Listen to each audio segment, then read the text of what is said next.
Olá, seja muito bem-vindo a esse vídeo. Eu sou a Nicole Lemos, fonoaudióloga, e ter você aqui é um prazer.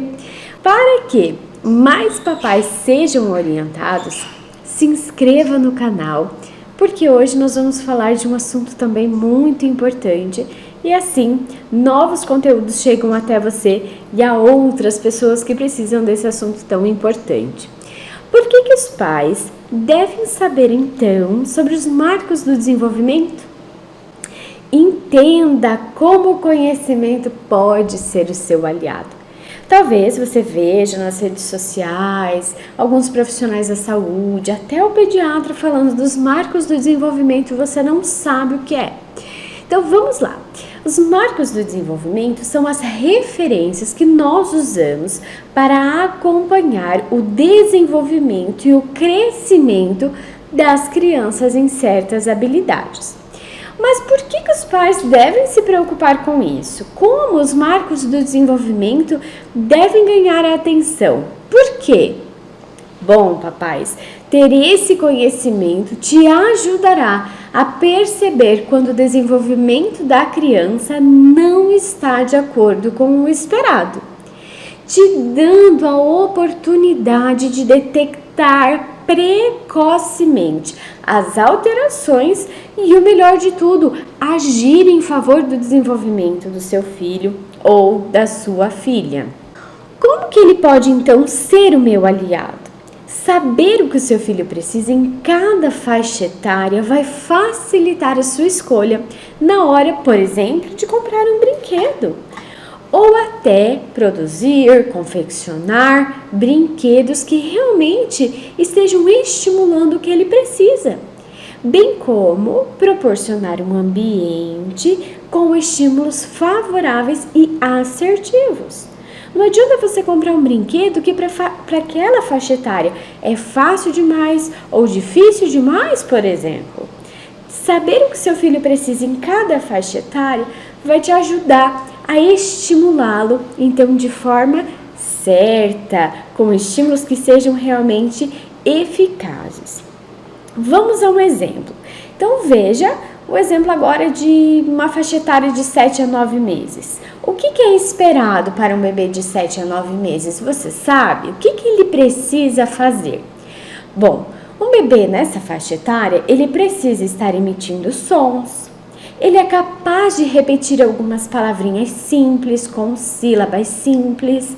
Já consegue bater palmas. Aponta para o que ele quer. Compreende o significado da palavra não, quando você fala assim, não, não. A criança para, muda às vezes até a expressão facial, demonstrando que ela entendeu que não é para mexer ali. Ele associa objetos aos seus sons correspondentes. Quando, por exemplo, ele procura pelo cachorro quando ele ouve lá o seu latido. Au, au, au. Você tem um cachorro em casa. E a criança já faz essa associação, já demonstra ter essa relação, que o latido vem do cachorrinho lá que vocês têm em casa.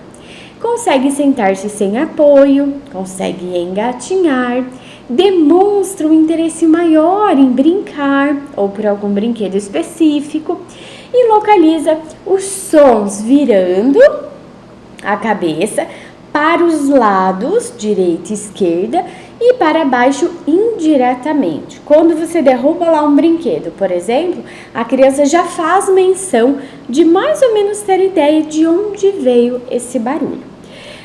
Agora que você já sabe tudo que essa criança precisa estar fazendo, como você pode estimular então essa criança sabendo de tudo que ela precisa estar fazendo dentro dessa faixa etária?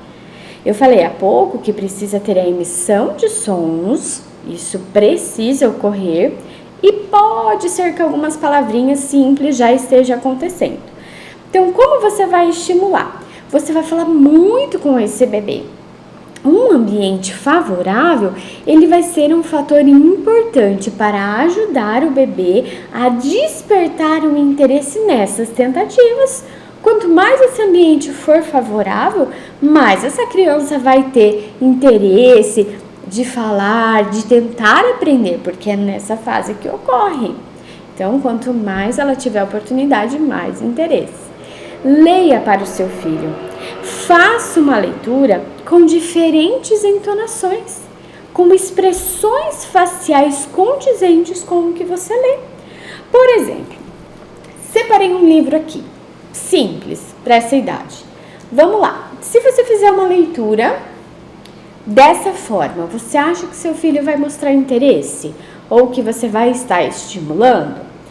O que será que o caranguejo guarda dentro do seu baú de tesouro? Aí você abre a janelinha lá. Um monte de conchas coloridas. Para ele, as conchinhas valem ouro. Será que essa leitura foi eficaz? Você leu? Mas tem uma forma melhor de você atrair o interesse desse bebê. Que seja prazeroso para ele te ouvir.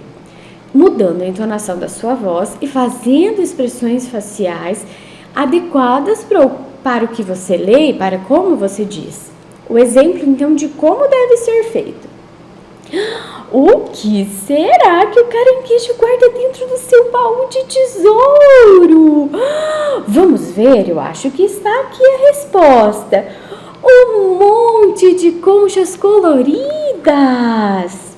Para ele, as conchinhas valem ouro. Veja, o conteúdo é o mesmo. O que mudou foi a forma como eu li. E você precisa concordar comigo que a segunda leitura ficou muito melhor do que a primeira. Então é assim que você vai ler para o seu filho. A audição, como eu falei há pouco, ela já está melhor no quesito de localização de fonte sonora. E ela também tem se desenvolvido junto com esse bebê e as outras habilidades. Portanto, você deve estimular o seu pequeno a procurar, e até vai servir para você observar e estar acompanhando esse desenvolvimento auditivo, fazendo sons vindos das laterais e de baixo. Você pode usar chocalhos, músicas, sons ambientes, os bichinhos emborrachados que normalmente fazem um barulho. Então, fazer na lateral do bebê, de cada ouvido, a uma distância, obviamente, para que a criança tente rotacionar procurando essa fonte de localização sonora. Os sons das onomatopeias, que são os sons dos animais, também são ótimos estímulos para essa iniciativa de emissão de sons e de palavrinhas simples. E você pode sempre fazer a associação, já que é uma das fases que a criança já consegue associar o som correspondente ao objeto. Então, por exemplo, mostrando figuras, ou até os animaizinhos emborrachados, ou os cachorrinhos que as crianças tanto gostam. E aí você vai fazer o som. Au, au, au, o cachorro, filho. Au, au, au, o cachorro, filha. Ó, au, au, faz lado a lado para a criança fazer essa procurar pelo cachorrinho. Quem faz esse som? Claro que nessa faixa etária a criança ainda não vai te responder. Ah, mamãe, é o cachorro. Ah, papai, é o cachorro. Você que vai falar. Olha, fulaninho, você ouviu? O cachorro é igual o cachorrinho que nós temos em casa. E aí você começa essa associação de significados para a criança e fazendo essa correspondência do que ela ouve com o que ela vê, fazendo com que essas palavrinhas muitas vezes aconteçam, principalmente os sons dos animais, como au, au, miau, que são sons mais fáceis da criança reproduzir. Cantem, brinque, estimule o seu filho, sempre associando a ação com uma funcionalidade. Por exemplo, quando você canta a música lá, palma, palma, palma, pé, pé, pé, pega a mãozinha da criança, já que ela tem que aprender a bater palma nessa faixa etária, e cante com ela, palma, palma, palma, pé, pé, pé, bate o pezinho dela lá, para que ela entenda essa associação de movimentos e também, se ela ainda não sabe, ela já aprende a bater palminhas. Quando, papais, vocês devem se preocupar? Aos primeiros sinais não correspondentes com o esperado para o desenvolvimento da criança. A não aquisição das habilidades descritas e essas que eu disse, como na faixa etária citada, eles ocasionam lacunas, o que por sua vez pode ocorrer a não aquisição das habilidades esperadas na próxima faixa etária, aumentando o grau de dificuldades e prejuízos futuros. Então vamos dizer, com 7 a 9 meses a criança não aprendeu uma certa habilidade. A próxima faixa etária ali de 9 aos 12 meses vai ficar aquela lacuna anterior e provavelmente a outra. Por quê? Nós temos um desenvolvimento muito minucioso, muito detalhado e que uma habilidade está interligada na outra. Então, se a criança não consegue uma, provavelmente as chances dela não conseguir a outra na faixa etária seguinte é muito grande.